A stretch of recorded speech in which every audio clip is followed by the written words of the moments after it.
Very ਫਕਤੂ 2026 ਵਿੱਚ start ਹੋਣਾ ਸੀ ਤੇ ਤੁਹਾਡੇ ਵਿੱਚੋਂ ਮੈਨੂੰ ਲੱਗਦਾ ਹੈ ਕਿਸੇ ਦੇ ਪੀਰ ਚੁੱਖ ਹੀ ਤਗੜੇ ਹਨ ਤੇ ਗੱਲ ਪੈ ਗਈ 2027 ਤੇ। ਸਾਰਿਆਂ ਨੇ ਸੁੱਖ ਦਾ ਸਾਹ ਲਿਆ ਵੀ ਕਮ ਅਜ਼ ਕਮ 1 ਸਾਲ ਲਈ ਸਾਡੀ ਇਸ ਮੁਸੀਬਤ ਤੋਂ ਜਾਨ ਛੁੱਟੀ।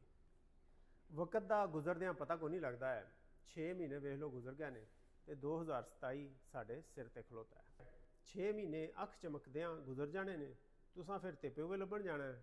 ਪਹਿਲੀ ਗੱਲ ਤਾਂ ਇਹ ਵੇ ਤੁਹਾਨੂੰ ਤਿਪੇ ਹੋਏ ਫਿਰ ਲੱਭਣੇ ਵੀ ਮਹਿੰਗੇ ਨੇ, ਤੇ ਦੂਸਰੀ ਗੱਲ ਇਹ ਵੇ ਇੰਨੇ ਜ਼ਿਆਦਾ ਕੰਮ ਵਿੱਚ ਜਿਹੜੇ ਤਿਪੇ ਹੋਏ ਵਾਲੇ ਦੀਆਂ ਕੰਪਨੀਆਂ ਨੇ ਉਹਨਾਂ ਵਾਸਤੇ ਵੀ ਬਹੁਤ ਮੁਸ਼ਕਿਲ ਹੋਣਾ ਹੈ ਕਿ ਉਹ ਤੁਹਾਨੂੰ ਦਿੱਤੇ ਹੋਏ ਟਾਈਮ ਦੀ ਪਾਬੰਦੀ ਕਰ ਸਕਣ। ਅੱਜ ਮੈਂ ਤੁਹਾਡੇ ਵਾਸਤੇ ਇੰਤਹਾਈ ਮੁਨਾਸਬ, ਇੰਤਹਾਈ ਸਸਤੀਆਂ ਔਰ ਬਹੁਤ ਅੱਛੀਆਂ अर्ਲੀ ਬਰਡ ਆਫਰਜ਼ ਛੱਡ ਕੇ ਜਾ ਰਿਹਾ। ਯਾਦ ਰੱਖੋ ਇਹ ਆਫਰਜ਼ ਸਿਰਫ 30 ਜੂਨ ਤੱਕ ਵੈਲਿਡ ਨੇ ਤੇ ਇਹਤਿਆਤ ਇਲਾਜ ਨਾਲੋਂ ਹਮੇਸ਼ਾ ਹੀ ਬਿਹਤਰ ਹੁੰਦੀ ਹੈ।